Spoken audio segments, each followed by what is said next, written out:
Hello അസ്സാം വലൈക്കും. ഇന്നത്തെ നമ്മളെ വീഡിയോ നല്ല സോഫ്റ്റ് ആയിട്ടുള്ളൊരു ഉണ്ണിയപ്പം എങ്ങനെ ഉണ്ടാക്കുക എന്നുള്ളതാണ് കേട്ടോ.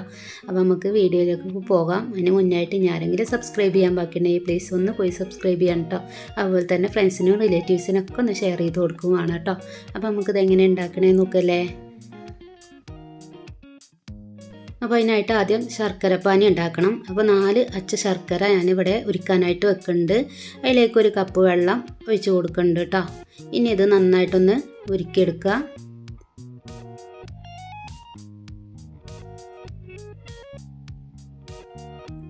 അപ്പോൾ അതവിടെ നന്നായിട്ട് ഇത് ഉരുകി വന്നിട്ടുണ്ട്. അപ്പോൾ ഏകദേശം ചൂട് ആറിയിട്ടുണ്ട്. നന്നായിട്ട് ചൂടാറണ്ട, ഒരു ലൈറ്റ് ചൂടും ഉണ്ട് കേട്ടോ. ഇനി നമുക്കിത് അരി അരച്ചെടുക്കാം.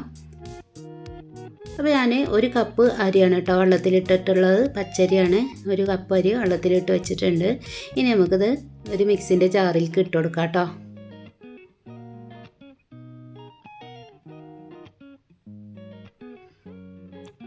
ഇനി ഇതിലേക്ക് ഒരു 3 ഏലക്കായ ഇട്ട് കൊടുക്കുന്നുണ്ട്. അതുപോലെ തന്നെ ചെറിയ 2 പഴം ഇട്ട് കൊടുക്കുന്നുണ്ട് കേട്ടോ.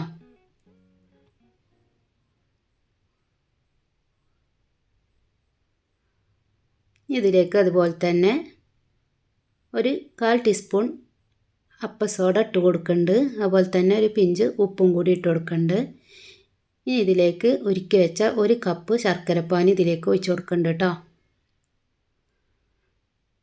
ഇനി നമുക്ക് ഇതെല്ലാം കൂടി നന്നായിട്ടൊന്ന് അരച്ചെടുക്കാം. അപ്പോൾ ഇതാ ഇവിടെ അരച്ചെടുത്തിട്ടുണ്ട്. ഇനി ഞാൻ ഇതിലേക്ക് 1/2 കപ്പ് മൈദയും കൂടി ഇട്ട് കൊടുക്കുന്നുണ്ട്. പിന്നെ വേണ്ടത് 2 ടീസ്പൂൺ റവയാണ് കേട്ടോ. അപ്പോൾ അതും കൂടി അതിലേക്ക് ഇട്ട് കൊടുക്കുന്നുണ്ട്. ഈ ജസ്റ്റ് ഒന്ന് മിക്സി ഒന്ന് കറക്കിയെടുക്കുക. കട്ടകളൊന്നും ഇല്ലാതെ കിട്ടാൻ വേണ്ടിയിട്ടാണ് കേട്ടോ അങ്ങനെ ചെയ്യണത്. അതൊന്ന് കറക്കിയെടുത്തിട്ട് നന്നായിട്ട് മിക്സ് ആക്കിയിട്ടുണ്ട്. ഇനി നമുക്കിതൊരു പാത്രത്തിലേക്ക് ഒഴിച്ചു കൊടുക്കാം. അപ്പോൾ നല്ല തിക്ക് ബാറ്ററാണ് കേട്ടോ. അപ്പോൾ ഇനി ഇതിലേക്ക് ഇത്തിരിയും കൂടി വെള്ളം ഒഴിച്ചിട്ട് നമുക്കിതൊന്ന് ലൂസാക്കി എടുക്കാം കേട്ടോ. അപ്പോൾ ഞാൻ ശർക്കര ഉരുക്കിയ പാത്രത്തിലേക്ക് കുറച്ചും കൂടി വെള്ളം ഒഴിച്ചിട്ട് ഒന്ന് ലൂസാക്കി എടുത്തിട്ട് അതാണ് കേട്ടോ ഒഴിച്ച് കൊടുക്കുന്നത്. വീണ്ടും ഒരു 1/4 ഗ്ലാസ് വെള്ളമാണ് ഞാൻ ഇവിടെ എടുത്തിട്ടുള്ളത്. അത് കുറേശ്ശെ ഒഴിച്ചങ്ങാണ്ട് അയച്ചെടുക്കുന്നുണ്ട് കേട്ടോ. അപ്പോൾ ഈ ഒരു രൂപത്തിൽ എടുക്കുകയാണെങ്കിൽ കറക്റ്റ് ആയിരിക്കും നമ്മളെ അളവ് കേട്ടോ. അപ്പോൾ ഇനി ഇതൊന്ന് നമുക്ക് നന്നായിട്ട് ലൂസാക്കി എടുക്കാം. അപ്പോൾ ചെറു ചൂടോടുകൂടി നമ്മൾ ശർക്കരപ്പാനി ചെറു ചൂടോടുകൂടി പാർന്നാൽ നമുക്ക് പെട്ടെന്ന് തന്നെ ഇത് നന്നായിട്ട് സോഫ്റ്റായി പൊന്തി വരും കേട്ടോ. അതിന് വേണ്ടിയിട്ടാണ് ഇളം ചൂട് കൊടുക്കണേ നമ്മളിത് ഒഴിച്ച് കൊടുത്തിട്ടുള്ളത് കേട്ടോ ശർക്കരപ്പാനി. അപ്പോൾ ഇനി ഇതിവിടെ മാറ്റി വെക്കാം. ഇനി ഞാൻ ഒരു 1/4 കപ്പോളം തേങ്ങ ചെറുതായിട്ട് കട്ട് ചെയ്തെടുത്തിട്ടുണ്ട്. ഇതൊന്ന് ഇനി വറുത്തെടുക്കണം കേട്ടോ. അപ്പോൾ ഒരു പാനിലേക്ക് ഇത്തിരി എണ്ണ ഒഴിച്ച് കൊടുക്കുന്നുണ്ട്. ഇനി ഇത് അതിലേക്ക് ഇട്ടുങ്ങാണ്ട് ഒരു ഗോൾഡൻ ബ്രൗൺ കളറാണത് വരെ നമുക്കൊന്ന് വറുത്തെടുക്കണം കേട്ടോ. അപ്പോൾ ഓയിലിന് പകരം നെയ്യ് ഉപയോഗിക്കാം. അതിനൊന്നും കുഴപ്പമില്ല കേട്ടോ. നെയ്യിലാവുമ്പോൾ ഒന്നും കൂടി ടേസ്റ്റ് കൂടും. ഞാനിവിടെ ഓയിലാണ് എടുത്തിട്ടുള്ളത്. അപ്പോൾ ഇനി ഇത് നമുക്കൊന്ന് ഗോൾഡൻ കളറാണ് വരെ നമുക്കിതൊന്ന് വറുത്തെടുക്കാം കേട്ടോ. അപ്പോൾ ഇതിവിടെ ഒരു ഗോൾഡൻ കളർ ആയിട്ടുണ്ട് കേട്ടോ. അപ്പോൾ ഇനി നമുക്ക് തീ ഓഫാക്കാം. ഇനി നമ്മൾ അരച്ച് വെച്ച മാവിലേക്ക് ഇത് ഇട്ട് കൊടുക്കാം കേട്ടോ.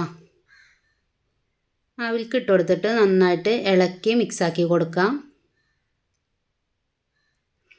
ഇനി റെസ്റ്റ് ചെയ്യേണ്ട ആവശ്യമൊന്നുമില്ല. നമുക്ക് നമ്മൾ ഉണ്ണിയപ്പം ചൂടാൻ തുടങ്ങാം കേട്ടോ. അപ്പോൾ അടുപ്പത്തേക്ക് പാത്രം വെച്ചിട്ടുണ്ട്. എണ്ണ ചൂടായി വരുമ്പോൾ നമുക്ക് ഇതിലേക്ക് മാവ് ഒഴിച്ച് കൊടുക്കാം.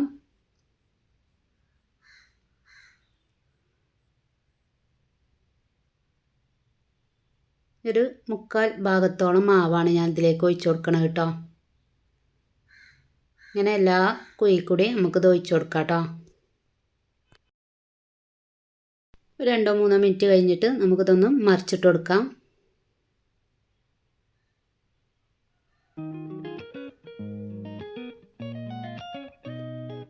അപ്പോൾ നമ്മൾ ഉണ്ണിയപ്പം ഇവിടെ റെഡിയായി കിട്ടിയിട്ടുണ്ട് കേട്ടോ. ഇനി നമുക്കിതിൽ നിന്ന് പാത്രത്തിലേക്ക് മാറ്റാം.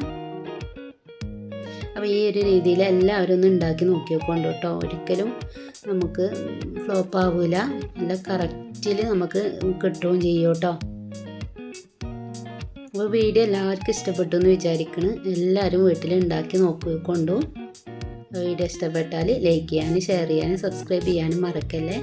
വീണ്ടും നല്ല നല്ല വീഡിയോസായിട്ട് ഞങ്ങൾ വരും. അസ്സലാമു അലൈക്കും വറഹ്മത്തുള്ളാഹി വബറകാതുഹു.